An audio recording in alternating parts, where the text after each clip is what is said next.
It's good though. I mean, you collect what you like. I mean, that's at essence what you should do is just collect what you like. Yeah, you'd think it'd be that simple, but everyone's an idiot.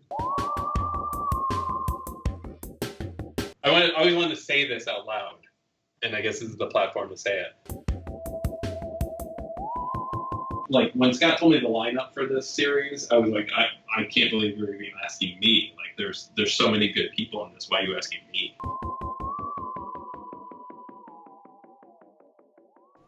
All right, here we go, people. 3, All right, do it. 2, 1. Hey, Toy Family! Welcome to another edition of the Marsham Toy Hour, where we discuss anything and everything designer toys. I'm Gary Ham. I'm Theresa Hawkins. I'm George Gaspar. And joining us, it's been over a year since he's been on, but a fan favorite, Chris Ryniak. Welcome, Chris. Thank you. Has it been a year? Am I a fan favorite? Or was I just the only person that was all tonight? I'm just talking you up. I don't know if that's true or not. You're Teresa's favorite, though. Well, that's all that matters. She is so happy that you're on. I'm very happy. It's the first time I get to ever be on with you, and I'm very excited. It's gonna be fun. I'll try to. I'll keep it clean. Teresa Yeah, we gotta keep it G. Although Keep I've it heard G some or of the words PG. you've been saying lately on the on the podcast. I know. They've been bad influence on me. My mother would be ashamed. Good thing she doesn't listen. Yeah, she would never understand anything we talk about. That's okay. But George doesn't either. I am sorry, Chris, that you caught Gary's germs. Gary's feeling better, but I know he spread them your way. Yeah, I think Gary just emailed me the flu. I emailed you a completely different virus, but I'll take blame for this one, sure. But thank you so much for coming on, Chris. I know that you weren't feeling well this week. You canceled both your Twitch streams, so I really appreciate you taking the time to come on and joining us. Oh, of course. Yeah, I made the mistake of getting on an airplane coming back from Orlando. That'll do it. And they're always filled with kids that picked up germs from touching their feet and then sticking them in their mouth. And, yeah. So, yeah, I think I caught a cold on the plane. But I'm doing okay. I'll live. You'll live. I'll muscle through for you guys. Appreciate it. Well, how about we got a lot to talk about. We got a lot of things we want to try to cover tonight, so let's just jump right into leaks and sneak peeks. Chris, did you bring one for us? I have a couple. Okay. The first one is I hope it's not too self-serving to leak and sneak peek something of my very own. I am going to be releasing probably within the next 2 weeks, so after this podcast is out, Seafoam Dewdrop. So Dewdrop is one of my minifigures. They're like 2 inches tall, and he's one of those minifigures that I released a very few colors of him, just because I kind of like lost track of where the molds were and stuff, and I just forgot that I didn't release very many. So now I'm starting to release more colors of them. So Seafoam Dewdrop will be coming out soon. I think I'm so old that I missed Teresa's high-pitched squeal. It might be out of my decibel range. I literally held my breath because I was trying not to interrupt you, Chris. But I'm literally dying inside because that makes me so happy because Dewdrop is my favorite. And you're right. You have cursed us with producing like very few colorways. Yes. And I am so excited. Well, thank you. Yeah, it's he's definitely a fan favorite, and I did put out when I start to produce new stuff of old characters or characters that I've already produced, I like to ask my fans what they prefer in terms of colors and like effects and things like that. So it was a resounding, we want opaque, solid colors. So this is a solid Seafoam Dewdrop. So. Man, well, as a fan, I am pumped. Dewdrop is fantastic. Thank you. I can't wait. You know I love the pastels. So is it pastelish? It is very pastel. Man. So they'll be $18, and they will be available through bindlewood.com, which this is not really a leak and sneak peek, but it's more of just a news item. Bindlewood is now officially a company. Whoa. So cool. As of, you guys are hearing it first, as of actually like yesterday, we've officially made Bindlewood into its own company. So trademarks are coming. Very cool. Yeah. So Congrats. we do so much business through Bindlewood, and it was just kind of like when we started Bindlewood, it was sort of a when Amanda Louis Spade, who is my fiance, another leak and sneak peek there. I have so much news. Congratulations. Thank you. So when we did Thimblesome Hollow, we needed a way, because it's half hers and half mine, we needed a way to sell it online in a way that we could split funds. So that's why we started Bindlewood. That was like the main reason why we started Bindlewood. But now it's 3.5 years later, and like that's where most of our income comes. So it's become like, the store that everybody knows about. Yeah. So Bindlewood's officially a thing now. Very cool. Limited liability company, corporation. What'd you do? Yep. I did an LLC. It's my second LLC now. Okay. But this one is co-owned by Amanda and myself. Very cool. So Chris, are you gonna start releasing with Bindlewood as like the name for all your old stuff? We might do some stuff like that. We're not really sure how we're gonna do that, but at a certain point, because we're still growing, obviously. But yeah, it'll probably be Bindlewood will be the production company at a certain point. Oh, cool. I like the sound of that. I've always liked the Bindlewood name, so it's a good company name.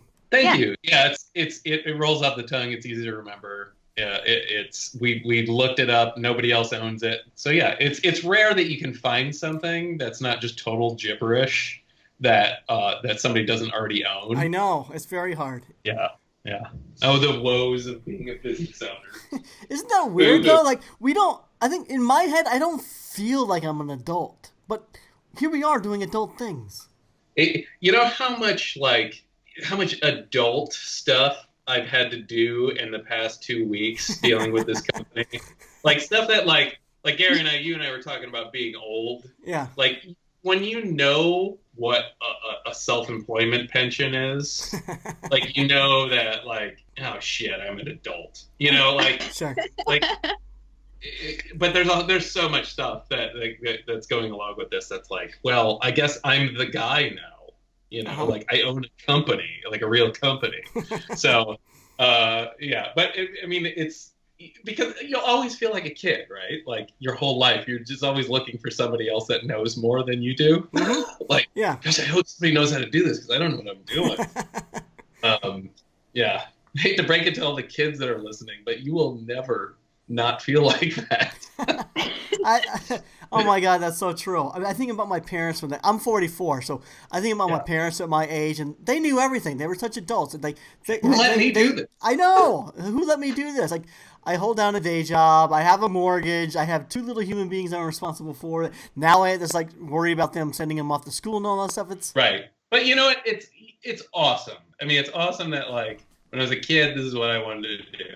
I want to make stupid monsters and somehow make a living on it. And somebody allowed me to do it, and it's working. So it's really it's awesome to be an adult, but it's also terrifying. Yeah, that's awesome though. Congrats. Did you you say you had another leak, or was that your leak? Well, I inadvertently talked about the LLC, but I do have one that has nothing to do with me.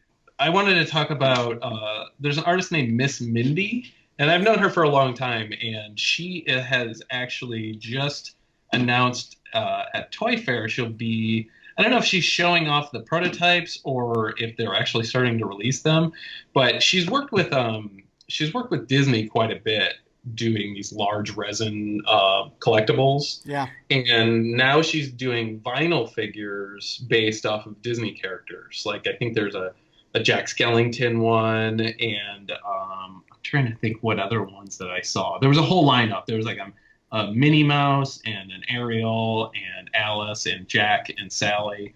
But the great thing about her is she's actually working with Disney, and Disney is saying, hey, just do whatever you want in your style, and we'll produce these, and which is really awesome. Like it's nice to see a company telling somebody to do something legit and just do whatever they want. So, and we're seeing a little bit of that with Kid Robot too, like with what they just did with the Care Bears and like the Wonder Woman thing with Tara McPherson.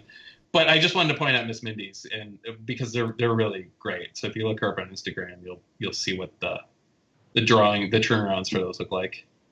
Yeah, I had not heard of her before, but I just looked her up, and her stuff is fantastic. Yeah, and she is the sweetest lady you will ever meet. Mm-hmm. So, if you ever see her out at one of the cons, like, she'll be your best friend the second you talk to her. It makes sense because she's got a very distinct style. She's been doing Wonderground Gallery exhibitions for, geez, it seems like ever since they opened. And she's done, I don't know, countless numbers of different renditions of, Disney characters in her style. So this leap makes sense, and she'll do good. So congrats to her. Yeah, this is awesome. And for those wondering, her Instagram is Miss Mindy Art, but they've got some sneak peek sketches of the vinyl line coming out, and they're super cool. They are. And Chris, you mentioned that she's going to be showing her stuff at New York Toy Fair, which happened this past weekend, actually. And anyone who's not familiar, Toy Fair in New York is where pretty much anyone who's in toys, producing, manufacturing, whatever, that's where they go to show future product they have coming out. They're hoping to hook up retail deals and all that sort of good stuff. So we'll definitely be seeing leaks from Kid Robot, Super 7. I know 1,000 Toys is going to be there. So it's going to be a fun weekend to watch social media and just learn of all the future product coming out. Yeah, I've been seeing, like, so far, because I follow Funko, and the amount of stuff they're releasing is absurd. So I've been flooded with stuff from them, but I'm hoping to catch my eye on some designer toy type stuff as well. Yeah. Well, good stuff, Chris. You brought the goods. Thanks. I prepared. Yes. Let's keep trucking. George, take the wheel. Before I go, did you guys see the Ninja Turtles from Playmates at Toy Fair? No. Man, it's a whole different style. Holy cow, that new cartoon's going to be crazy. Oh, I've seen the new style for the cartoon. Like, it was sort of jarring to me. I think it's going to take me a while to adjust to that new style. Wait till you see the picture of Splinter. He's so funny looking. He's just a little round hamster. He's awesome. George, how do I find it? Oh, boy, I'm looking at them right now. Boy, are they weird looking. Right? Just Google, what'd you do? Google Ninja Turtles Toy Fair? Yeah, and it was like, I think it's on toyark.com, which is this Rise of the Teenage Mutant Ninja Turtles toys. Oh, weird. They're so cool, right? Yeah, I don't know how I feel about these. It takes a minute to get. Donatello's head's a little weird, but like, I don't know. Yeah, I liked the last reboot of them a lot. Like, I really liked the proportions and the style that they were, but these are a little, I don't know, it's like wacky for wacky's sake. Yeah, like they got rid of the letters on their belts, like they're really, and wait till you see the images of the cartoon. I mean, they're real weird. Dude, that Splinter is so weird. The Splinter's the best. That's the only one I want. I can't find Splinter. If you scroll down all the way to the bottom, he's the guy in the bottom left corner. All right, so what else you got? Next. Sorry, I made him go check something out. Oh, prank it again. We're trying to get each other to prank. Like, we're trying to prank each other, but either of us, we fall into our own pranks. Like, does that make sense? What? No, not really. What's happening at the Gaspar household? They're not even good pranks. They're not even good pranks. Don't even worry about it. Let's move on. All right, you go now. That's rude. You're later. You can come back. You're I just know. Jerk. Babe. Love you. Did you see? I had a piece of Yeah, go. All right, I'll explain it real quick. She got balloons for Valentine's Day and left them like in front of the door. So when I came home on Valentine's Day, I'd have to trip over them all. So the next morning before I went to work, I shoved them all in the shower. So when she went to take a shower, they'd all be in there. Okay. And she was running late and didn't shower that morning. So the next day, when I went to shower in the morning, they're all in there. Gotcha. Okay. So I got myself. So then she set them all up on the toilet. So when I got home from work, I'd have to move them all to use the bathroom. And then I didn't come in because I came straight to the podcast. And now she came home and had to go to the bathroom, ran into her own trap. Now it makes sense. That makes a lot of sense. It was dumb, didn't need to be here, but I told you anyway.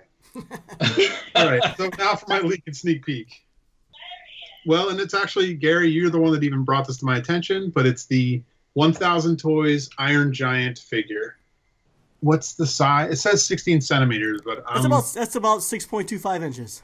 There you go. 6.25 inches. And it's super articulated. The poses they show it in on the website, if you go to thousandtoys.jp and go to their blog, it's in some amazing poses. I can't wait to play with that figure.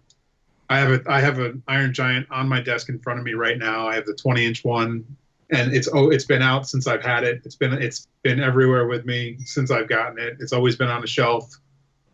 So I'm excited to have this little one to play with. Oh, I'm super excited. I think I'm probably going to pick this up. I have the same 20-inch one that you have, George, and it's been on my desk or displayed ever since the original movie came out in 99 or something like that. So I love the movie. Huge, Iron Giant fan. I think this is probably the first Iron Giant toy that is actually using metal parts. So if this is something you're waiting for, this is the toy. That's what I was going to ask, Gary. So die-cast means real metal? Oh yeah, no. Die-cast is just the process of molten metal poured into a molten metal mold. So yeah, it's going to be primarily die-cast, made, but there's also going to be some ABS and some PVC pieces in there. But I think what you're going to see mostly on the exterior is going to be that die-casted metal. So it's going to be pretty hefty in weight too. But as George said, it's 1,000 toys, so this is going to be a fantastic piece. It's actually already up for pre-order for $120. It's you should be able to get it through most boutique stores. It's being distributed by Diamond, so any stores that that orders their stuff through Diamond, like local comic book shops, I think even Tenacious Toys order stuff from there. So that's how you'll be able to get it. Man, it's pricey for a 6-inch, but their figures are worth it. I have a couple of the 1,000 Toys stuff, and they're awesome. That's what I was trying to figure out, George, because I saw this too, and I have a secret love for Iron Giant as well. It's one of my favorite G-rated movies ever. I cry every time I watch it, especially at the Superman part. But I just didn't know if it sounded a little pricey for its size, but knowing more about it and knowing who makes it, it really makes me want to get it. I really want to do a timeshare. Will you timeshare with me, George? Hell no, even that thing. It's going to be on my shelf all year. I guess I need to move in. That's how I'm going to get this toy. George, you're getting a new roommate. You can play with it at Decon. I'll bring it there and you can look at it. Okay. Iron Giant's one of those evergreen properties that, if you do it right, people are going to want it. Yeah. So yeah, but it's such a well-designed figure, character, that all you got to do is just not screw it up, and you'll make a good toy, and people will want it. And the design's so simple, yet elegant, that you really can't even screw it up. Yeah, it's true. There's just I don't know. There's some toy companies that can screw it up. But look at even back when it came out, and those toys. What was even that company called that made those ones? I think it was Trendmasters, actually. I bought a lot of the Iron Giant stuff. Something like that. And even them, they were, some of them were cheap versions, and then there were the bigger expensive ones that had talking stuff, but they all looked good, Mm-hmm. Right. Even for cheap mass-produced stuff, they still look cool. Yeah. Yeah, but the articulation on this one, 1,000 Toys, they go really crazy about articulation and all those tiny little parts and stuff. This is a super nice toy. Yeah. There's that one shot where they show him crouching down, he's looking down at the kid, Hogarth. Yeah. Yes. And it's just such an amazing pose that you can get that with that figure. So cool. Yeah, when I was a kid, all I wanted was an action figure that could hold a gun the right way. All the Star Wars guys, you put the gun in their hand and it would face inward, and he has moving fingers, for Pete's sake. I would have freaked out over that when I was a kid. Yeah. For Pete's sake. For Pete's sake. Chris is being good and keeping it G for me. I appreciate it. I did drop an S-bomb earlier. I apologize. Y'all need to stop talking this up, because I'm trying to be really good about money right now. Now I want to buy this. Buy it. So we didn't even mention that I think it has exchangeable heads and hands and even teeth, I think. It looks like it has different eyes too. There's the one where he's crouching, he has the little slit eyes. Yeah, I need to get on the site, because I'm looking at Toy Chronicle. They posted a blog post about it. I need to get over to. What? Go to thousandtoys.jp. When I saw it for the first time last night, if the pre-order button was live to purchase, I would have bought it last night. But now I've slept on it, and I'm being a little more frugal thinking, but I think I might convince myself to get it. It's hard to say, but I do love it, and I do want it, but should I own it? That's the question. Well, Gary, timeshare with me. I'm not Let's split. Timeshares are a scam. I want no part of it. Oh, goodness. It's me. I'm not just going to scam you. Who knows? Oh, I man. could piss you off again, and next thing you know, I'll never get the toy again, or I don't know. Guys, just buy one and cut it in half. Yeah, that works. You just don't piss me off. All right, let's move on. Theresa, what you got? Well, of course, I brought something cute to talk about. And this is actually like the perfect toy for me to just like shove in your face when you do things like that. When you sass me, this is like the perfect response toy. It's made by Toy Zero Plus. I don't know if you have seen the character Bok Bok, BAC, but it's a cute polar bear figure that they've been producing. And they started a mini series called Bok Bok, Not Just a Sticker. And I believe it's based off of some digital stickers that were made for an app, but people liked them enough. They decided to make figures out of the different poses. And so they just released a second figure there. It's number 2 of the series. And it's Bok Bok in a pose where it's kind of got its arms against its side and it's sticking its tongue out. Like a sassy tongue pose. Yeah, it's sassy.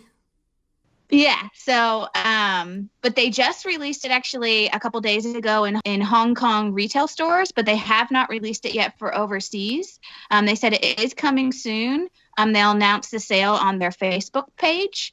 So if you're interested in this little cutie, you can go follow them on Facebook and keep an eye out. But it's a small little figure. So we're talking mini, a couple inches tall. It'd be my toy to just sass back at you. Anytime you sass me, I'll just take a picture of it there. Throw it right back at you. I'll get a lot of those, I'm sure. Yes, you will. Is that your only one? It's my only one. Okay. It's time for my leak then. And mine is the 8th Annual Designer Toy Awards is happening in June, and the nomination doors have been opened. The nomination period runs now until March 12th.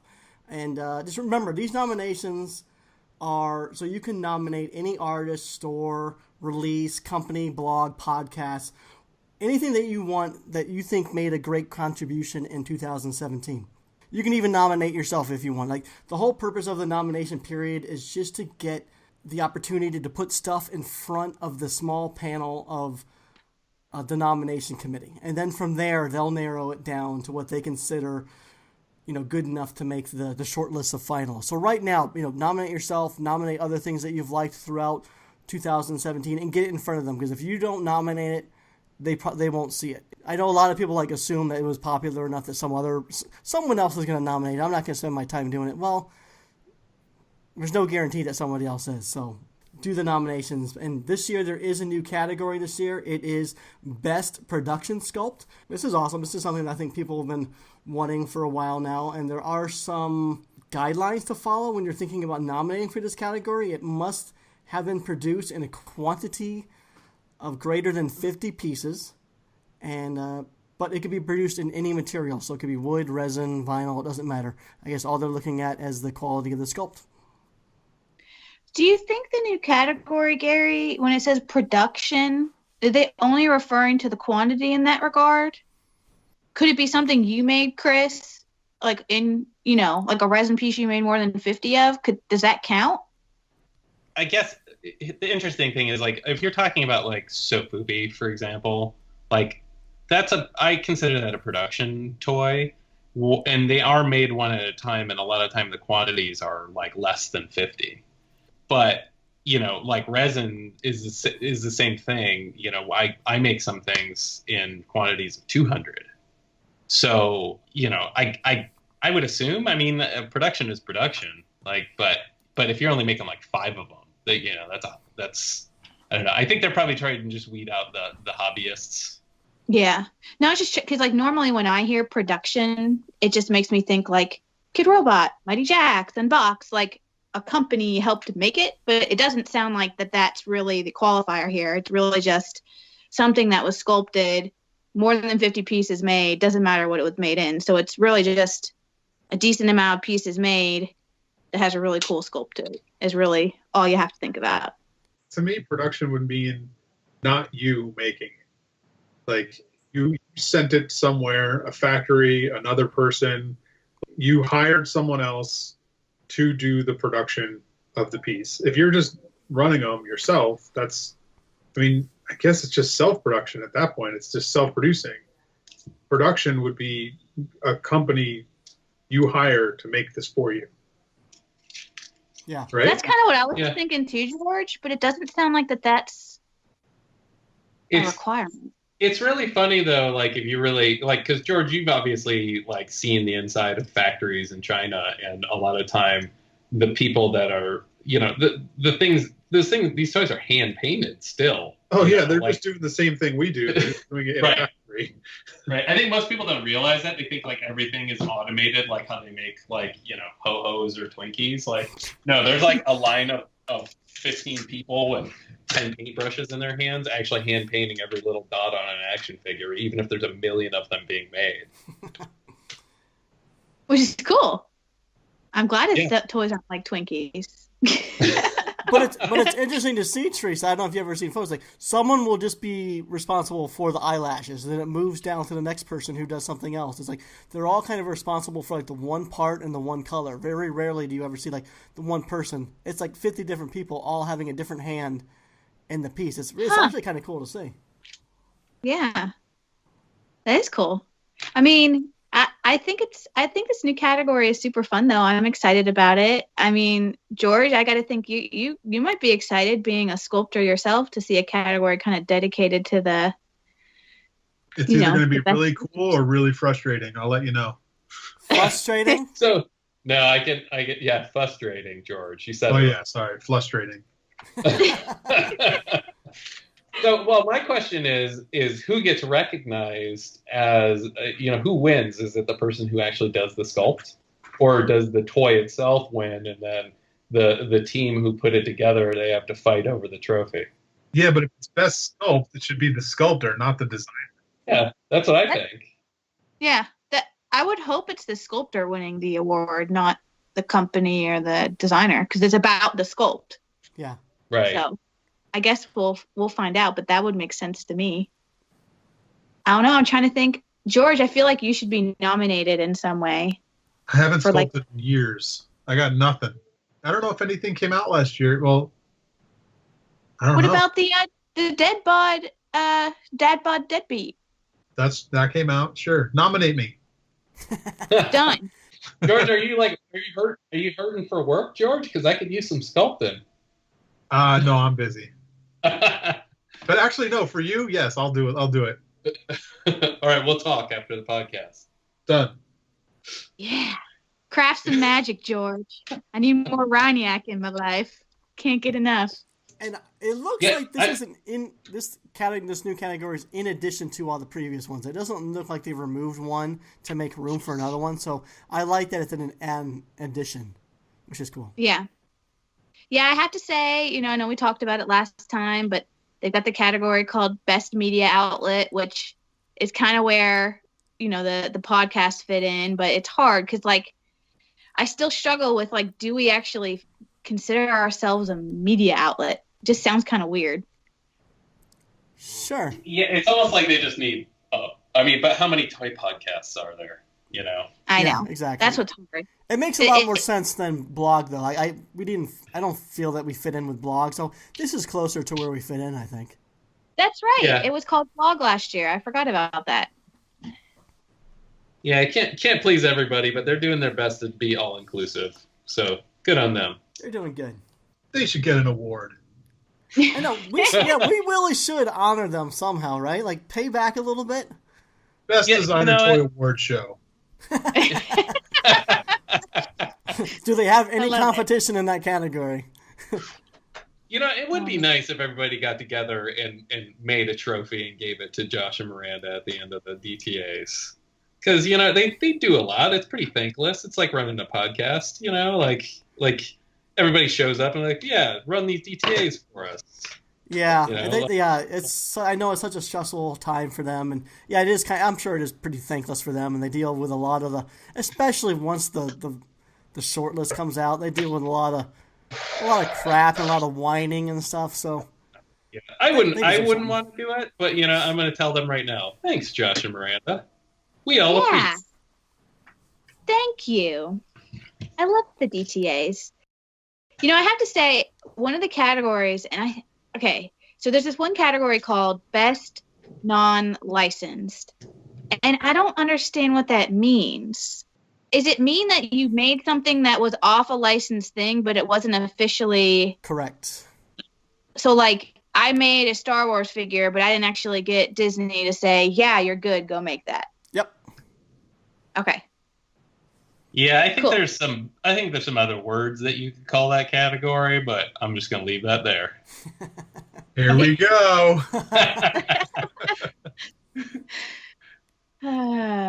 Best Do you all best piggybacking category. Oh, goodness. Best theft. Go.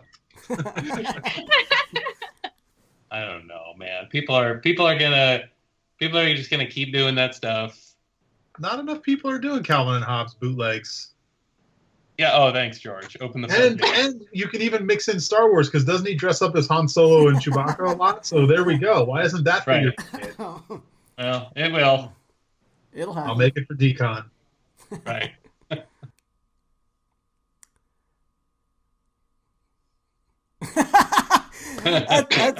I was gonna try to lay low this episode. All right, Yeah. so No one wants to touch that. No one's going to touch. Gary, you're our freaking host. I You know. can't lay low. I always hear people saying like, George, we want George to talk more. We want George to talk more. So I was like, I'm thinking like George talked a lot last episode, and I think that's because I was sick and I wasn't talking as much, and so he jumped in a lot more. And I told myself before this started, Gary, just give yourself like a 3-second hesitation, and he'll jump in. He didn't do it. I can't Sorry, wait throughout this episode to hear. I muted you guys and opened a toy, so I was busy looking at a toy while you were talking. All That was right. my fault. That's right. So let's wrap up leaks and let's get on to Chris. Chris, actually, last week in one of our leaks, we mentioned that. What? Wait, real quick. I just have to ask, Chris. I can't remember if you've ever been nominated for a DTA other than the Thimble Stump Hollow. Was that your first nomination? It wasn't my first nomination. I think Gary actually beat me the first time that I was nominated. Was it for Best Customizer? Did you win? Or was it Andrew? It wasn't me. I wish I could say it was me, but it wasn't me. That's an old category. I never won that. I did win last year for Custom of the Year, but totally different category. Okay, maybe it was probably Andrew then. It was some other guy with scruff on his face and glasses. And a receding hairline. Yeah. Sorry, Andrew. No, I was nominated a couple of times. But 2 years ago, we won for Thimblesome Hollow, and then I think it was Toy of the Year, which was like, people were upset because it wasn't really a toy. It was an original sculpt. That no one saw, but... Yeah, only one guy saw it, but thanks. Like, it wasn't my fault that I won, so I can't, but I appreciate that people voted for it. No, it was definitely deserving of the award. It was like one of those weird things, that Toy of the Year, that there was only one made of it, and that no one actually saw in person. Yeah, like I said, I don't think it fit under Toy of the Year. I think, because it wasn't a toy. I'll agree with everybody on that one. But I'm stoked that I got a trophy, because we gave our other trophy to Cardboard Spaceship, so they own the Thimblesome Hollow trophy. So cool. I was happy we got 2 trophies that year, because I got to keep one. It was my first one. Very nice. Well, I feel like Kangarumple deserves a nomination in Best Resin because it is freaking adorable. And your Wooper, it's the greatest. And I think your Wooper Looper car that finally came out through Stipple Pop totally deserves a nomination in non-plastic, Gary. That's a pretty cool figure. So those are 2 I'm planning. I will say I've actually never nominated before. I don't think I ever really fully understood what the DTAs were and how they worked and all that kind of stuff. I don't know why. It just wasn't something I really I knew knew what was kind of going on, but I was like, I don't really know what this is. So this will be the first year where I'm going to actually be good and get in and do some nominations. I have notes. I have ideas. I'm going in. I'm going in Look strong. at you, empowered. I got to do stuff. Well, like we talked about best miniseries at the end of the DTAs last year, and I feel like best miniseries is a category where some blind boxes could get some love. And I thought the Tokidoki Sushi Cars were fantastic. And I don't know if they'll win in that category, but like I feel like they deserve a nomination because I personally loved them. So it'll be stuff like that I'll be throwing in there. But obviously the people in the panel will choose. But I got to throw my likes in there this year. Yeah, do it. I remember last year's DTAs, you were sort of complaining that there wasn't enough stuff that represented what you collect, like stuff that you actually like. So the fact that you're not nominating, like, get it in front of them. Make sure you nominate. That's what I'm doing. Well, I'm gonna run through you all and make sure you all each get a George, Chris, and a Gary in there. Maybe some of our other previous guests. Throw you all in. It's gonna be fun. So you mentioned guests. Let's finally get to talking to our guest, Chris. So hold up. Before we do that, let's mention some of our sponsors. We got some great sponsors here at the Marsham Toy Hour. For all your designer toy needs, wants, and desires, be sure to head on over to 3dretro.com or strangecattoys.com. If you go to strangecattoys.com, be sure to use the promo code DOPE at checkout, and you will receive 10% off your entire order. Also, for all your daily designer toy news, be sure to follow and like SpankyStokes.com and thetoychronicle.com. And if you love apps, be sure to download the Toy Chronicles wonderful toy app at one of your favorite app stores, either App Store or the Google Play. Now let's get talking to Chris. So Chris, last week on Leaks and Sneak Peeks, we did mention that we mentioned that you're going to be a part of a new Dunny series was it June or July? I can't remember. But there was an image leak that you're going to be a part of It was July. the Dunny series curated by Scott Tollison. It's called the City Cryptid series. Now, I don't expect you to be able to talk about much, but I know Kronk was not happy about his early leak, and I wanted to get your opinion on, like, as an artist of this series, how were you upset that this image got leaked? It was only a low resolution image, very, very far in advance. Were you surprised that this series was leaked to the public? I was surprised that it wasn't like it wasn't like, oh my God, like the stuff gets out eventually, but I wasn't really upset about it because it's just vectors of the stuff. I totally understand where Kronk was coming from, and it's one of those things that like I looked into that argument, and I think that where it should have lied was Gary. There's no way Gary could understand where Kronk was coming from because he's in a completely different position.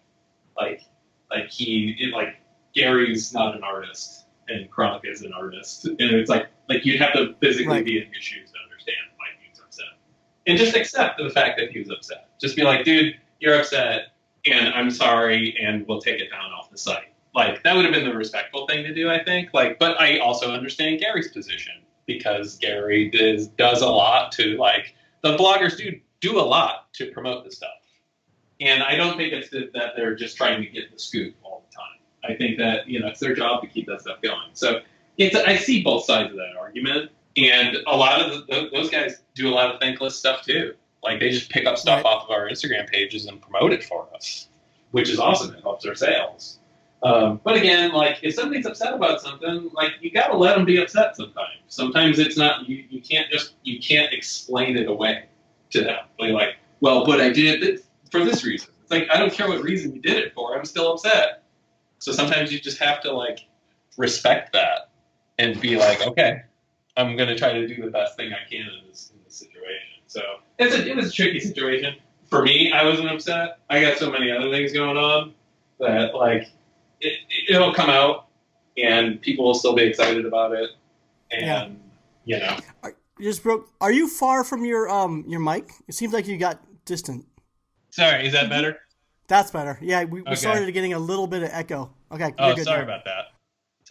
Do I have to say it again? All of that? Yes, we have to literally restart the entire podcast now, Chris. No, it was fine. It was fine. Sorry about that. Now, Chris, this is the second Dunny series you've been a part of, correct? The first series was the Apocalypse series. So that was another themed series too, right? It was another heavily themed series. Yes. Now, is that the one that's like the melting guy? Yeah, the Meltdown Dunny. Okay. So it's been a while then. Yeah, and then they contacted me and wanted to do the 8-inch versions of it, and they did 4 8-inch glow-in-the-dark versions of it. Deservingly so. I thought it was a really cool piece. I like that one. Yeah, I thought it was really. I think it was the first time they ever released 4 versions of one at once, and it was funny. I got so many complaints about that Dunny because they're like, I thought it was glow in the dark. Like you literally had to charge it under UV light. It was the only way that you could get it to glow. Oh God. I laugh because not every piece is an amazing glow in the dark piece. Like a lot of times it's just someone charging it under the most powerful, lamp they can find and instantly turn off the lights and then instantly take a photo. It's just like Some pieces are really good glow in the dark, but not all of them. Well, I definitely have some figures that some are resin that I've made, and I have a couple of vinyl figures that glow for hours after the lights go off. So I don't know if there's depleted uranium in them, making them glow or whatever, but I know that they glow, pretty vibrantly.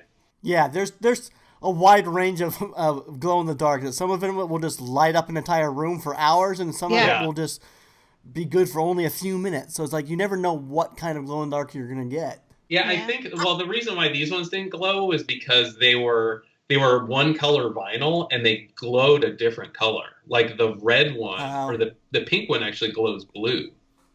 So it was. I think the glow is fighting through the pigment. So it glows, but it's not very bright. And maybe even charging it, it has to fight through that pigment to charge it too. I don't know. I'm not a scientist.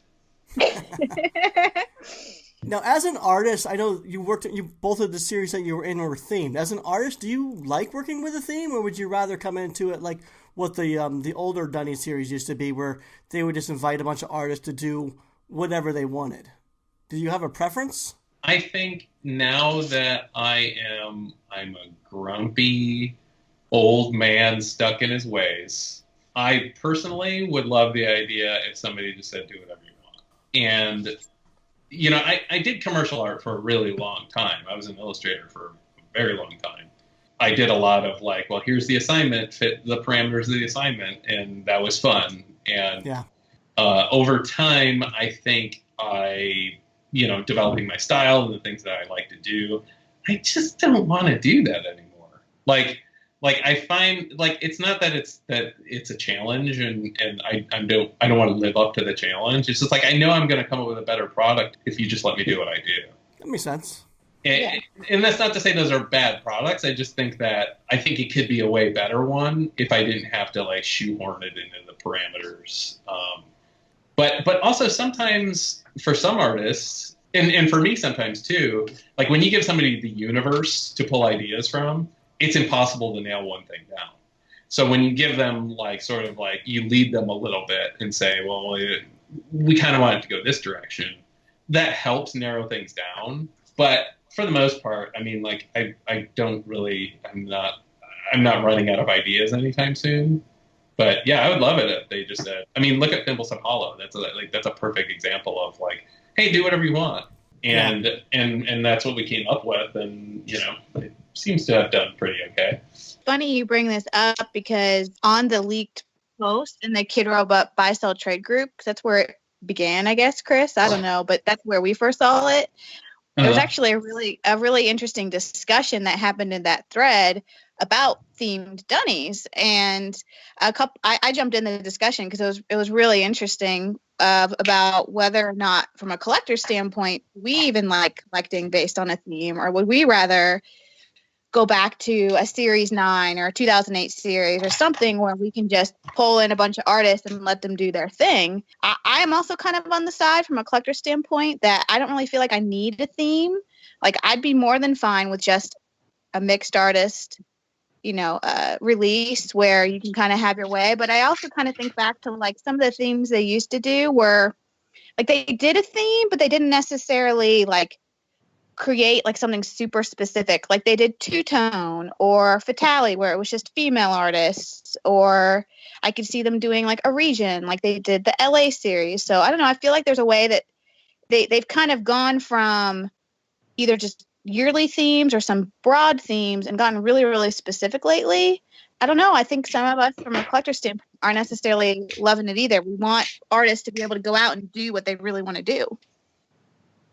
Yeah, I mean, also like if you tell an artist or a couple of artists that are working on a series, like 2 artists, and you say, I want you to come up with the theme, and it's something that they self-generate, that's a little bit different because they're going to come up with a theme that they would have worked with anyway. I think that you're going to get some good results out of that. But I think you're right. I think like the two-tone theme, I mean, you can theme things just based on a color palette. Just say, here's your color palette.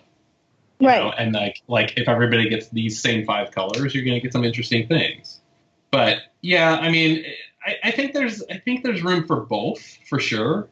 I'm just saying what I prefer, and also like I think whatever it's going to take to get the best product out of that series. That's yeah. And some artists thrive under that, and some artists don't do as well under that. So yeah. It's one of those things where I feel like I can see both sides because I can see a theme inspiring and I can also see a theme limiting.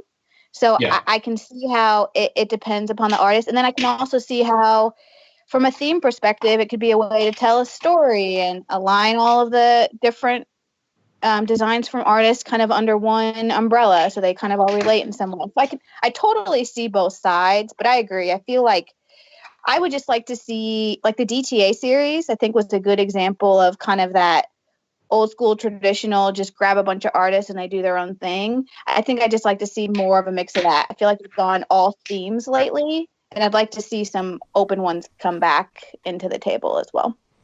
Yeah, I think I tend to agree with both of you. Like the theme series it doesn't really matter to me one way or the other. I don't collect cases, so I don't need everything to harmonize together. In a lot of the cases, I don't think they do harmonize together. I think it still sort of feels like a mixed series, but sort of forced to adapt into a similar category. I don't know how to explain it, but I think, the themes that they have done so far, I think they've been curated well. I think the curators did find artists that did a good job to adapt to that sort of theme.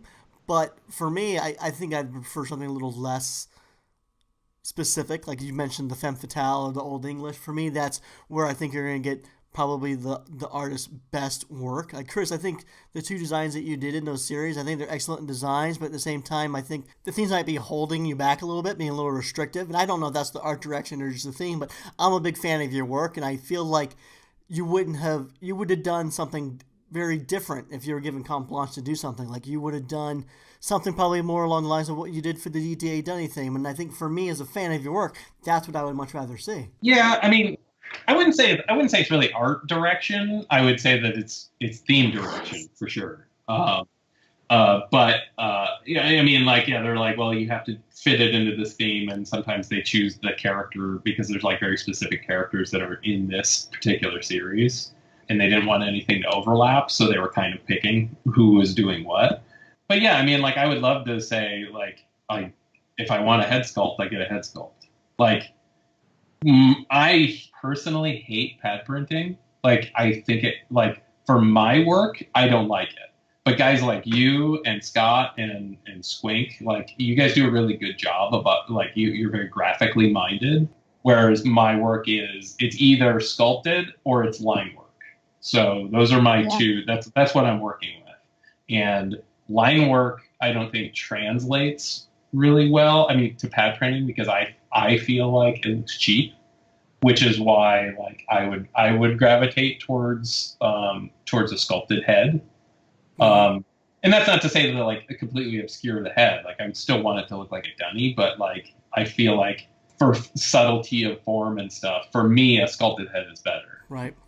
Or a drawing that's printed on a flat piece of paper. Like for me, like I said, like you get like Kronk. Kronk is a master at doing graphic pad printing, because you know, and you too, Gary, you're using these large shapes that make the character, whereas like that's not how my brain works.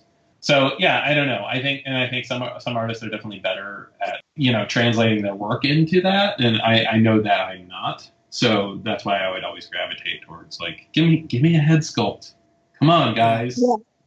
Well, and like as a collector, like I know that that's kind of your signature. Like you do sculpted work, and like you have a certain aesthetic, and you know, seeing that we haven't seen a dunny from you in so long, like it would be awesome to be able to see that, you know, exactly what you envision come to life. Like it would be fantastic to see you be given, like you get to go do what Scott Tollison does a lot, where you can go make your own series on your own, like he did for the Odd Ones, for example. And, you know, it's all you come up with the theme, the direction, what have you, and can kind of design what your heart desires. Like that for me would be I would love to see that from you.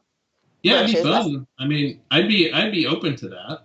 But again, too, things like, you know, I think if I'm going to do anything that fits into, you know, a series or anything in the future, and this is like, here's some real talk about, you know, that I'm a full-time artist. This is my job. Gary can attest to this. We don't get paid a lot to be parts of series like that. And sometimes it takes a lot of time to do those things. There's a lot of back and forth and approvals and stuff. And if, you know, you kind of got to weigh why are you doing this? Either you're doing it because, you know, it makes you feel good about doing it, or you feel like the exposure's good. Like when Scott told me the lineup for this series, I was like, I can't believe you're even asking me. Like there's so many good people in this. Why are you asking me? And so I was like, of course I'm going to be in this series. And they're all my friends and artists that I respect. So in that, you know, is definitely like, well, this is probably good because I'm bringing awareness from other artists, collectors. They're going to see this and they're going to see my work that might not know my work.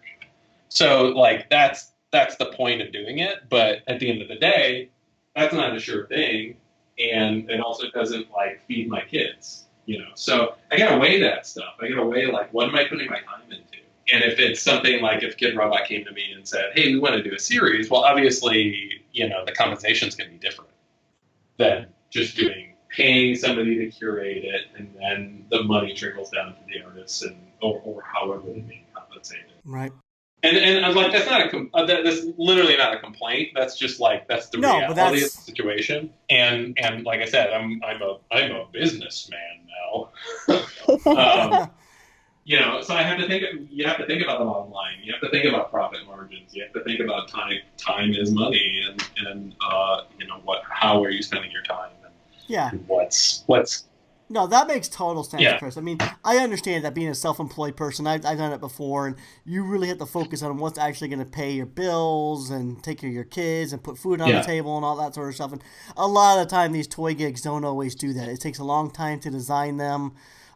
Usually, sometimes it takes a long time to actually get paid and see a check. And then sometimes you're actually paid in toys that you don't receive until the final run is completely done. That could take anywhere from 6 to 2 years before you have those toys in hand before you can sell. So sometimes, as a self-employed person, it's hard to design for these kind of toy things. Right. And a lot of time too, like, you know, I have a million projects going at once. Like I have so many things overlapping right now. Like some things are about ready to come out and some things are being painted right now and some things are being sculpted right now and some things are being sculpted by somebody else and some things are going through project management right now, and there's like that's literally how I have to do it in order to sustain, you know. And as things grow, you know, I have to constantly be making sure that the pipeline is completely full. And sometimes these little projects like that, like I always wanted to tell people, I always wanted to say this out loud, and I guess this is the platform to say it. When people ask me just a simple question, like, "Hey, can I get a tattoo of your work?" Or, "Do you want to be part of this group show?" Like, in the workflow that I have going, to stop and then work on that thing in between all the things that are already overlapping is like a major disruption in the workflow. And it wasn't always that way. Like when I was growing and less people knew who I was, it was way easier to do that because I didn't have as much going on. And now that the demand is growing, and I'm trying to make sure that I'm making enough stuff for everybody. Like that's my biggest like concern right now. Like I want to make sure that I'm making enough stuff that people don't feel like they're missing out. Right. And like that's a big charge. And like so I don't want anybody to be offended when I don't say yes to a group show or yes to a to just do one piece, because it's like it takes so much energy to stop and do that. No, it does. I totally know what you mean, and it's tricky because when you're first starting out, you're so eager and you're excited, you want to take on anything and everything and get the exposure. But as you become more established and people start asking you about commissions and doing group shows and all this other stuff, like eventually there comes a point where you have to just learn to say no and learn how to balance things and live your life as well as doing this stuff on the side. And so I totally understand what you're saying, and it's nice to hear you say it, because I feel like not everyone understands when we say no and why we say no. It's like they think we're artists, and sometimes things just come easy to us, and it's just what we do. It's just what we want to do, and it's not always the case. Sometimes it's not what you want to do, and you sadly you have to turn them down, and you hope that they understand. Well, I really want to know now, before I ask what projects you're working on, I didn't know, George, do you want to contribute to our Dunny theme discussion? Do you have any opinions about Dunnies themed or not themed? Or are you just not a Dunny man? I don't collect Dunny the way most Dunny collectors collect Dunny. I just buy the ones that I like. Doesn't matter what the series is. I don't know the names of series. I don't care who the artists are in series. If a Dunny looks cool, that's the one I buy. I like the simplicity of that. I know, it's almost... It's almost like George is an art collector. No, if I was an art collector, I'd only go after the big named ones. It's going to make me... Oh, that's true. It's good, though. I mean, you collect what you like. I mean, that's, at essence, what you should do, is just collect what you like. Yeah, you'd think it'd be that simple, but everyone's an idiot. George, just speaking soundbite. That's the soundbite of the week right there. George, I just gotta say how much I love you. Now, Chris, you mentioned that you're getting engaged to the lovely Amanda Louise Spade, and George, he's currently engaged too. You guys are both these lovebirds. Not to Amanda Louise Spade, though. Not to Amanda Louise, no. to the comedian Jessica, but congrats to both of you being engaged. Are you both going to be officially married couples by the end of the year? Oh yeah. Yes. Yeah, for sure. Okay. Yeah, That's exciting. We're kind of like we're having a dual wedding. Yes. That's the way to do it. Save on a cost. dueling wedding. Yeah, that too. Now our wedding is definitely going to be one of those not huge and exciting, and it's not going to be a traditional wedding for sure. When I was 22, I had one of those. Dave, it's wedding talk. You got to come in here. Are you going to do it in Ohio, Chris? Yes. So, the official wedding will be in Ohio, but I think we're probably going to have several parties outside of Ohio. Okay. We're probably going to have, a party out in California, because that's where most of our friends are. And then we're probably going to have a party in Florida, because that's where Amanda's family lives. So, and then we'll have a small one here. So, it's so complicated. When did you get engaged? I like it, though. Aw, congratulations. Yeah, thank you. We've been unofficially engaged for a long time. I didn't pop her the question. It was more like, hey, we should get married. And we're like, yeah, that's a good idea. Again, this is both of our second marriages, so we're definitely way more pragmatic than we were in our 20s. I think that's how I got George to ask, because I was just basically like, look, this is a ring I want, this is my size, and anytime now. And that was basically, I don't think it would have happened otherwise. Oh my gosh, I love it. You guys are disgustingly in love, though, Jess. I've seen you guys' social feeds. You guys You know Right, what? It's not just guys? social You feed. guys are pretty It's smitten. in real life too. I think. Yeah, see, none of that stuff pops up on my social feed because mine's all business. That's because you don't follow me. Like, if you followed me, it'd be lovey posts. George doesn't post anything about me. He's ashamed.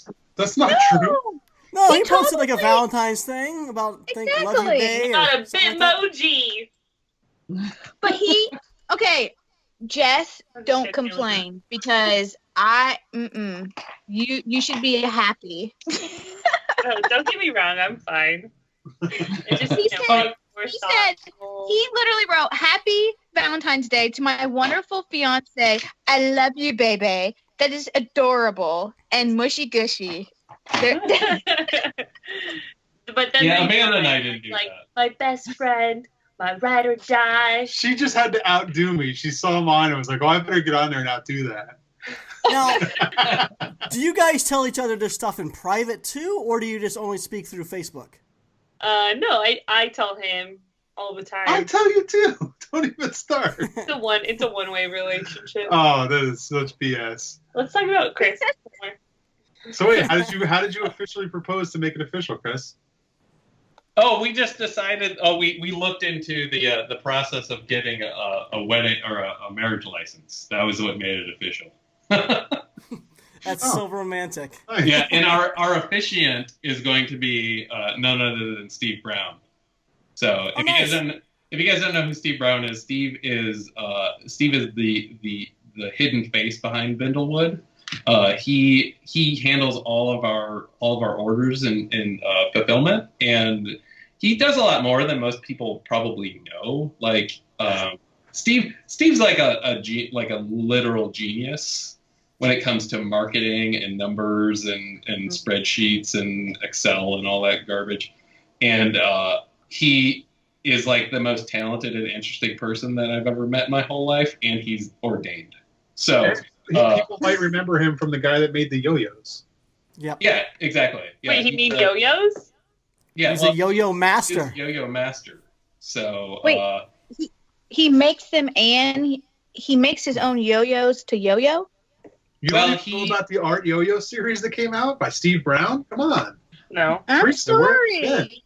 yeah, well, that's probably gonna rear its head again at some point. But yeah, Steve's gonna marry us, and so we're keeping it in the family. Nice. I love it. Fun. Yeah. When is the wedding date? Did we say that yet and I missed it? No, it's gonna happen within the next few months. Is she still gonna get a dress? If she wants one, like she can literally do anything she wants. But we're so like we're at the point that we're just like she's more annoyed at calling me her boyfriend than anything. She'd rather us be married under any circumstances than like call me her boyfriend anymore. I can see that. Yeah. And again, we both had I our big understand. blowout weddings in our 20s. Like we had the big, family weddings, and we're like, yeah, I never want to do that again. So we're in agreement on that. It's gonna be pretty low key. That's good. A lot of my friends are on their second marriages, and they've all done that as well. Like their second marriage is like, we're just going to the courthouse. That's Yeah. That's more or less what we're doing. But we're gonna have parties all over the world. the world. Well, Is that necessary? yes. Yes. That's expensive. Oh no! Listen. I'm not gonna throw a reception. I'm gonna be here having fun. If you want to show up. He's like, I'm gonna be at the Shakey's at 8:00. You guys can come if you want. Now, here's something that happens with a lot of times when the people get married the second time. They don't actually take the time to go on an actual honeymoon. They put all the money into all the receptions and the parties and stuff. But are you and Amanda actually going to take time off and have a honeymoon together or no?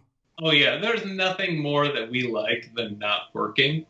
So if we can make an excuse, and we love traveling too. So like, if we can make any excuse to go someplace that we want to go that isn't work related, we're gonna do it. So yeah, I can't for picture sure. you relaxing, Chris. It's hard. It's really hard, but I've learned how to do it. And actually, Amanda has really helped me in doing that. I know she knows how to relax, but you seem like you're always constantly going. Like you said, you got a million projects going. I just can't picture you sitting down and just binge watching something for 3 hours just out of the pure enjoyment of being lazy and being entertained. I would still feel like in your brain you would still feel as if you need to be working. Yeah. The word enjoyment was in there. I can do all those things, but I don't know if I can enjoy it. But I'm working on it. Actually, can we segue that into a topic? Absolutely. Going for his honeymoon? No, you said the word binge watching, and that just reminded me of Netflix. And wasn't there a show that you did some design work on that's on Netflix? A dragon show or something? Like Oh yeah, I Troll Hunters. Yeah, can you tell us cool. about that? Like how much did the final designs look like stuff you did? Well, okay, so here's the thing. So I did 3 maquettes early in production of the show. And it was like literally like almost 4 years before the show came out. And the design of the characters wasn't nailed down when I started sculpting them. Character design was evolving. I had to keep editing the sculpt. So it started off looking, it was really difficult. But I was working for Rodrigo Blas and Guillermo del Toro, and Guillermo was making all the calls. So it was like, well, I have to just do this. So the way that the character looked literally had nothing to do with me. I was just a hired hand. I was just making it look the way that they wanted, which, you know, at the end of the day, like work for hire isn't my thing. It was an awesome thing to be involved with for sure, but they literally could have hired any sculptor who was capable enough to translate it from the designs. But the maquettes actually did end up looking like the characters in the show. And in the last museum show that Guillermo had, the traveling exhibition of his collection, in Toronto, one of my maquettes was actually in the museum exhibition. Oh, that's cool. So, yeah, it was really cool to have like a piece in a legit museum show. I didn't know that until somebody tagged me on Twitter. But it was like a really experience. But it really solidified like what I don't want to do for a living.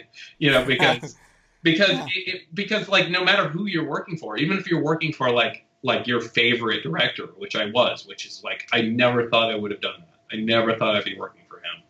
At the end of the day, it's still whatever type of job it is. And if it's not like what you want to do, like you can't help that. Like so awesome experience, but I would literally rather design my own things.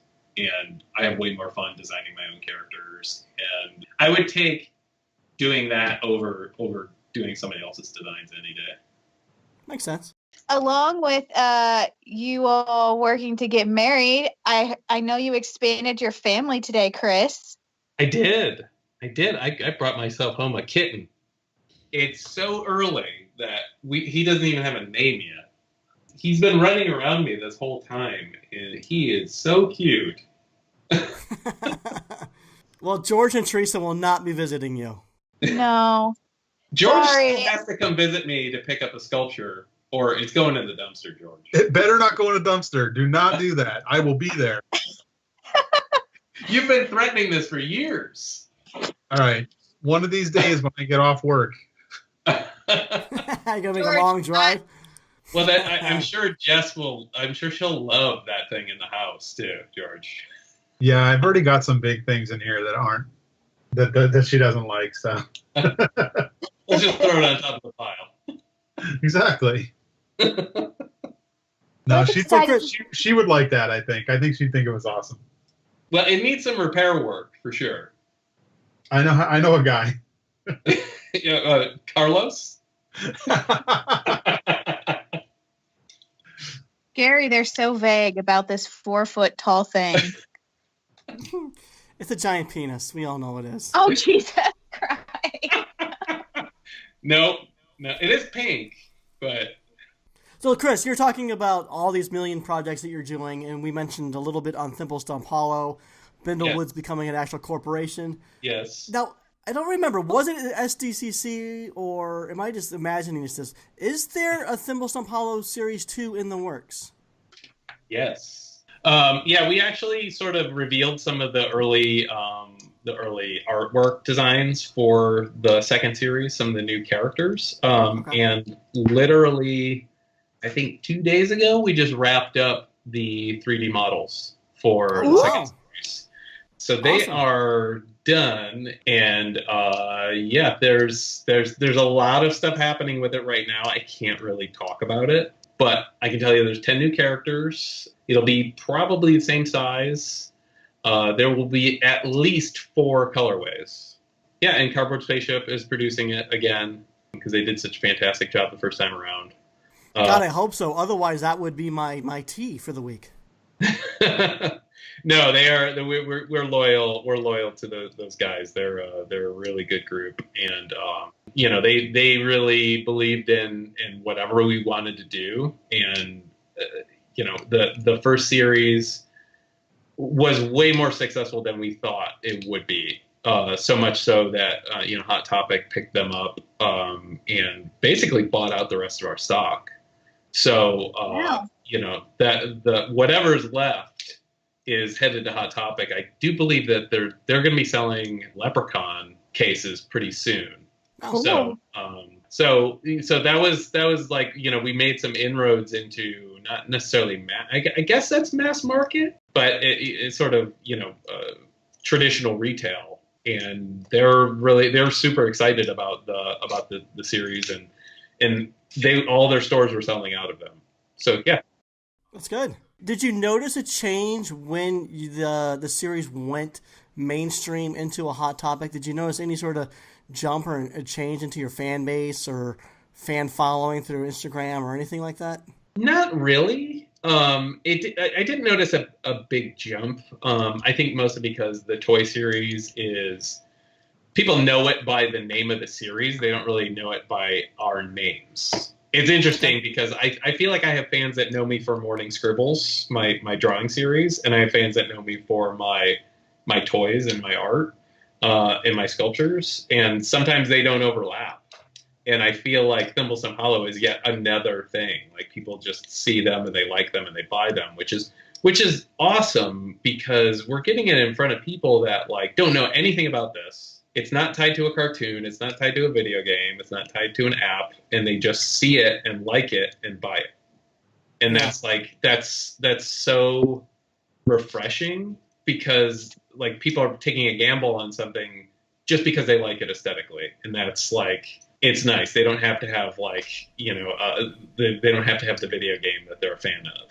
Right, sure. And I think that's great that your stuff can still sell without that pop culture recognition. People just like the designs enough and find it appealing enough to make that purchase. And that's awesome. And I think Thimblesome Hollow, this is only just the beginning for you guys. I really do think that's the opportunities ahead for you and Thimblesome Hollow. It's just, the sky's the limit. Like today I just saw that Leslie Levings Beastleys is working with Bad Robot or J.J. Abrams to make, I think it's either maybe a feature film or maybe something with Netflix, I don't remember, but they're also working with Mattel to make a full line of toys based on her Beastleys. So I think that Thimblesome Hollow's kind of in that same category. I think your characters are appealing enough to branch out and expand further than what they currently are. I would see in several years, who knows where they're going to be, but I think there's a lot of room for growth and opportunity for them, and I'm really excited for you and looking forward to see what the future holds. Oh, thank you. I mean, yeah, who knows where it's going to go? Like, I didn't know it was going to go to here. I certainly didn't push it this far. I'm just making the stuff and just trying to make it available to as many people as possible. And that was the whole reason why we made Thimblesome Hollows, because we couldn't make enough, mini resin figures for everybody. And we didn't want people to have to pay a lot of money for our art. So we're like, what's the best way to do this? And Cardboard Spaceship came along, and they made enough pieces that it was available to everybody, and it still wasn't enough. So it's been fun, like this sort of like natural growth that's been happening. And, if things come along and they seem like they're going to make sense for what we're doing and aren't going to be too stressful, like, we'll for sure follow whatever opportunities come along, but it has to make sense with what we want. And I'm excited for what's going to happen. And I'm just thankful at the end of the day that my collectors and my fans are allowing me the opportunity to make a living at what what I want to do, because there's so many people that would kill to be in my position, and I'm like really, really grateful for it. So Yeah, it's awesome. Do you already plan, like, since you've been in Hot Topic with Series 1, is Series 2 automatically going to start being sold in Hot Topic along with, you know, Cardboard Spaceship and all our typical designer toy retailers? I would say that that's a good assumption, but I can't say yes or no. Okay. I'm giving you a I got Glomar response on that one. Well, I also have, I don't know if you can answer it, but I have some specific questions. So you said you're doing 10 new characters. Are you doing a 50-50 split again? Half Amanda's, half yours? Yes, but there is an 11th character. But I can't say anything about how it exists in the series. Secret. Okay. And then it's different than you think. I'll tell you that. Okay. Well, that'll be exciting. And I know. It's a Build-A-Figure, isn't it, Chris? No, it's not. That's a stupid idea. No, I think it's cool. You should make one piece of Chase that no one can get, too. No. Gary, no. The freaking Buttermint were hard enough. That's the second thing I was going to ask. So the first series, you all had a really intriguing approach to chases where in each case of certain colorways, like the Carnival or the Leprechaun, you had the Buttermint hidden in there as chase figures. Do you all plan to follow that same model again with Series 2? That's the plan right now. I can say... So when we planned out the first series, we don't like the idea of making figures so rare that you can't get the whole set if you want it. And so if you wanted just the main colorway that you were going for, you could buy a whole case and you're going to get all of them, plus 2 of the chases. The chases are more difficult to get, but you're literally going to get every sculpt if you just buy a case. So we're gonna do that again. But the chases, we're definitely gonna hide them in the same way. Cool. Can you do me a solid, Chris, and pay a little tribute to the show? In your next series, can you name, because you have a pretty good naming convention going on for your characters. If you can name one of them Lung Butter. That would pay tribute to us. Gary, no. Is that what you want to be known for, Gary? I already am, George. Listen, just know that all the characters have lung butter. Oh my gosh. All right, I really just want to make Kyle Kerwin squirm. I'm sorry, Kyle Kerwin. I really just want to make him squirm because he hates that term so much. You know, I want to shout out to Kyle Kerwin as one of the most pleasant human beings I've ever met. That guy is he's a nice dude. He's a riot. He's a good therapist too. He played a good therapist role. I heard that. He's a good mediator. Yeah, I have to say too, Gary, when I think he had so many funny remarks that I missed when we were recording. And when I went back and re-listened, I was cracking up because he would say these little comments in between us talking, and they were hilarious. And I totally missed it when we were recording. Here's a serious question for Chris, though. Well, okay, let's hear it. All right. Thimblestump Thimblestump Holler blows up. That's the name of the TV show, by the way. It blows up, gets huge. You go to Comic-Con, you're walking down Artist Alley, and people are doing fan art pictures of your cartoon. How do you feel? I'm gonna get a gun that shoots out cease and desist letters. Make it rain, cease and desist letters. Yeah, like those things, those things that shoot out money, the money shooters. But it's gonna shoot out cease and desist letters. It's got to be a Supreme branded one, though. It has to be. Exactly. Yep. No, if it gets to that point, I will have already sold my brand for enough that I don't have to work it ever again. So, I don't know. That sucks. I would for sure be like, I don't know. I hate that stuff. I hate it so much. And it's not just because it feels insulting to the fans to me. And the nice thing here's the thing. Here's the nice thing I'll say about it. You really don't have to answer this. I was just effing with you. No. I actually want to say something positive about it because I think brands are catching on. And I went to a store today, and I don't know how many of these stores are around, but I think that they're owned by Hot Topic. It's called Boxed Lunch. Yeah. The stores are carrying what I like to call classy licensed material. Their merchandise is like really thoughtful, like, and it's not hitting you over the head, and it's stuff that like adults could wear. It's like, you don't want to beat people over the head with a Star Wars t-shirt. You could like, it's a subtle Darth Vader shirt or something, or it's like, it's all fandom stuff. It's all video game based stuff, Disney TV shows, but the stuff is like really thoughtful. And I think that the IP holders are catching on that people want this stuff. I mean, obviously, because so many artists are just picking up and taking it as their own, that the IP holders are definitely starting to take notice. I still think fan art is fine. I think fan art is totally fine. But I think selling it is crossing the line. It's just like, it just is. And I think it's a little lazy. I could literally be the guy doing that. And I know this is like the most unpopular. Today, George, I think he's saying that he wouldn't be happy. Yeah. I know. I knew what the answer was. But, the other thing. No, I was just going to say, I know that my opinion is unpopular.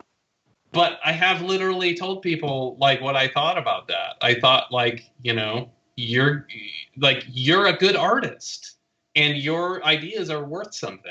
There are some people who have been picked up by IPs because they were doing fan art. That's fine as long as they weren't selling the fan art. If they're just showing the fan art on Instagram and somebody's like, that's a really sweet Deadpool, we would like to use you and we're going to pay you for it. But if they're like just selling 500 Deadpool posters a month, like, I don't know. I'm starting to see a lot of Kickstarters that are people like, I want to make this. I just saw one yesterday. I want to make a Black Panther sticker.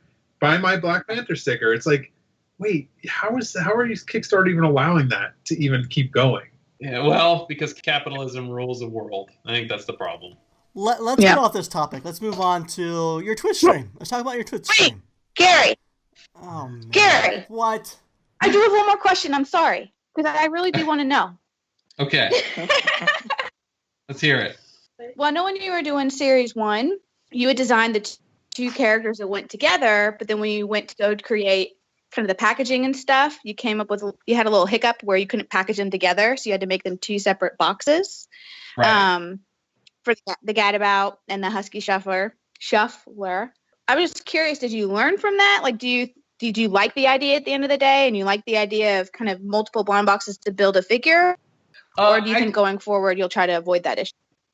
I think that we were lucky in that it wasn't really a problem when it came to retail because nobody was like really upset when they got one figure or the other. When they found out that you could put the two together, they were super stoked. Sometimes that would drive sales. People would be like, oh, I got this one. Wait, they go together? I want another one. So that definitely helped. It was sort of like it was a fortunate problem. Whereas it could have been a very like personally, aesthetically, like we like the way they look together, and they were meant to sit a certain way. And luckily, they stood on their own perfectly fine. But yeah, we're definitely paying attention a lot more this time in terms of like how things fit in the box, and sometimes things are surprises when it comes to the factory, and there's a language barrier, and sometimes things are just like, oh, I guess we're doing this. But I think that if I had to do it again, I would do it a lot more deliberately. Cool. I'm just curious. Sorry, Gary. I have agendas of my own. Go on. I get Twitch it. You're a super fan. I get it. If you were to let me interview you, I would just do the same thing to you. Just let me interview you one time. If we don't have a guest, I'll just get on and do the same thing to you. Ask him any questions. I think it's a fantastic idea. Sure. We'll make that happen. Let's do it. So, Chris, I know you're a man that likes to try new things and just experiment. And I know at one point you were sculpting in styrofoam. You were wanting to go big and all that sort of stuff. So what in 2018, what do you plan on experimenting with, and what do you plan on learning and teaching yourself? Well, I'm currently learning ZBrush. So okay. I'm learning the 3D model. I'm getting there. I'm definitely making some strides in that. And I'm trying multiple different things multiple different techniques at once. to just see like what my workflow feels like and what because there's many different ways to do it, like Photoshop or any type of creative program. There isn't just one way to get to the solution. So right now I had to learn the interface, which was, I think, the biggest hurdle.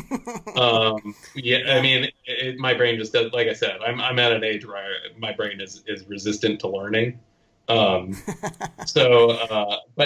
after I got over that hurdle, I'm definitely like learning how to work within that space. So that's like, I think that's probably the biggest thing that I'm learning this year. I mean, aside from all the adult businessy stuff that I had to learn, I think that's enough. Like, Okay.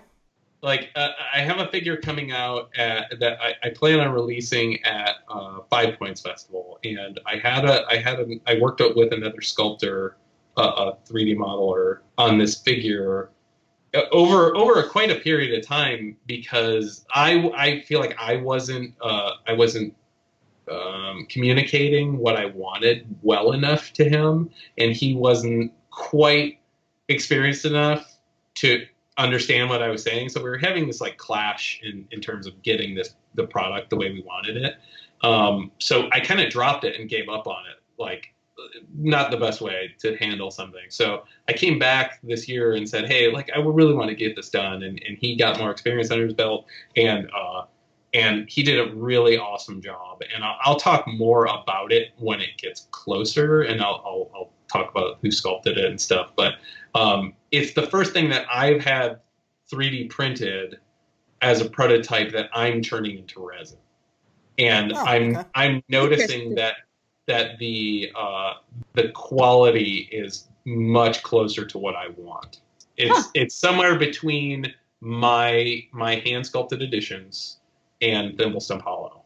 It's sort of like in the realm of Kangarumple, but a little bit cleaner.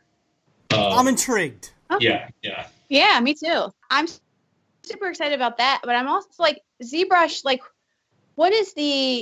how would that fit into your process, Chris? So like you would use it to be able to do your own 3D prints off of it, similar to how you did it through this other project? Yeah, so I'd be building the 3D models myself, and then I'd be outputting them on a 3D printer, and then I would clean up the masters and make molds of them and make the casts from those molds. So what I'm hoping for is more detail. I'm not looking for like super smooth and slick. What I'm hoping for is starting off with a clean surface and then really detailing it. And I think a lot of people, when they get into ZBrush, like things get a little bit too slick, but I want to go the other way.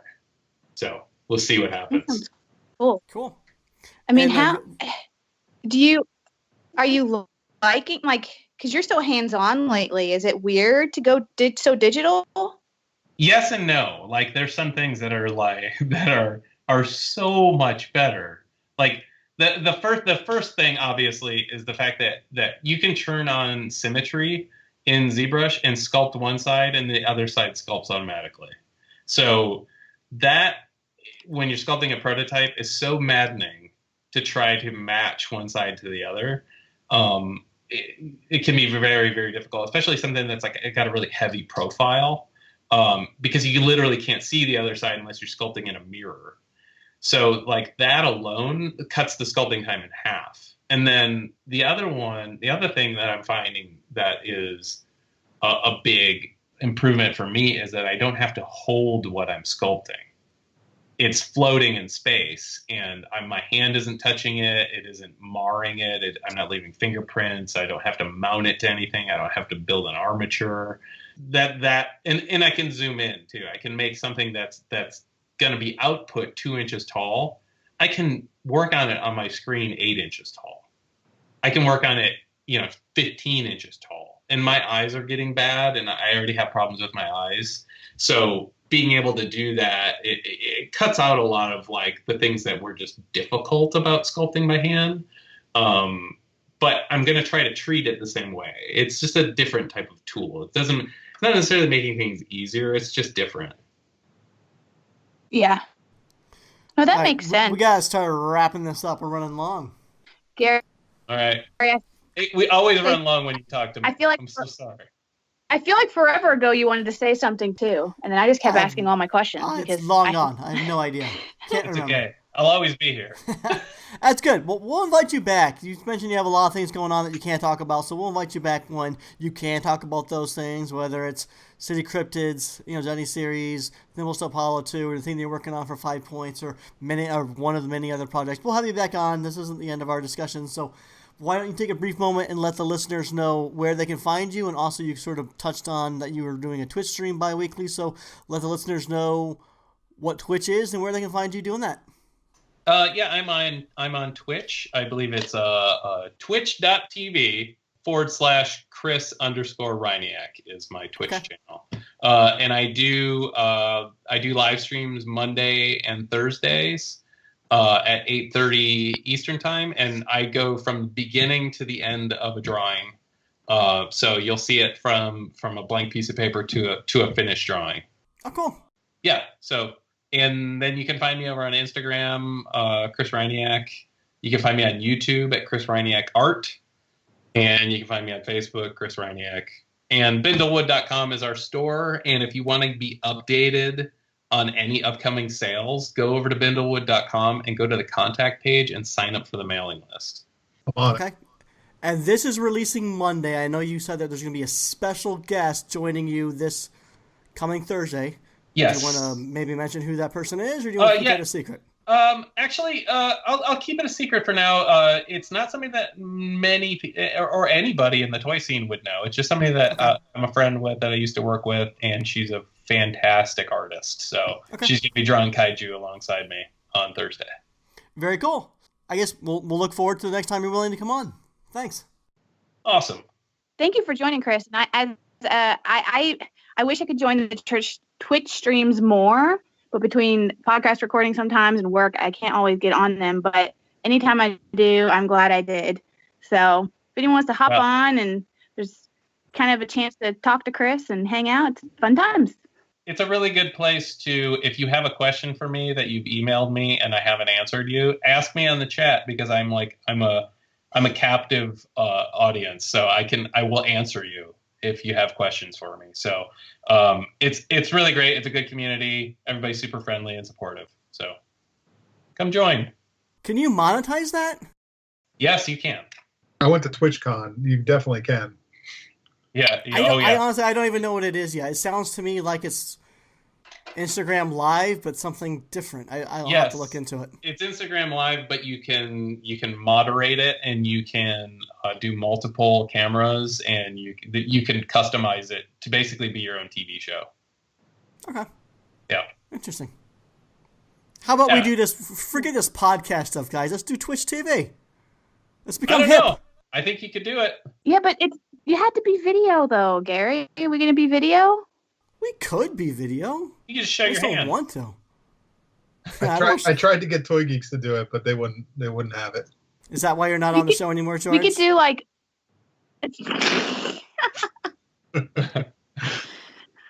Oh my goodness. Okay, Theresa, where could they find you? Maybe we do like a special Twitch, but anyway. And I just want to tell you all, I accidentally hung up the call to call back in when Chris was saying bye. Theresa, anyway, wrap it up. If you want to I'm sorry, Gary can fix all this. What a mess. Oh yeah, put it all on me. If you want to find if you want to find me, check me out on Instagram. My username is tmhawk24. George. I'm at Double G Toys on Instagram, and don't forget to go support Chris on Patreon. Oh, thanks, George. Yes, that too. That's also awesome. Stop talking, Theresa. Hey, can I do the outro? Yes, you can. Wait, let me do me first. I'm Gary Ham. You can find me at Gary Ham on Instagram or superham.com. This has been the Marsham Toy Hour. We do this every week. Not because we want to, but because of no. You suck. I thought you were a true fan, Chris. You should know this. Here, start it. Take 2. Start it again, Gary. You do part 1, I'll do part 2, and Chris, you do part 3. Okay. This is the Marsham Toy Hour. We do this every week. Not because we have to. But because we want to. There you go. So until our next transmission. Bye. We're signing off. Bye. Wow. Bye. The worst.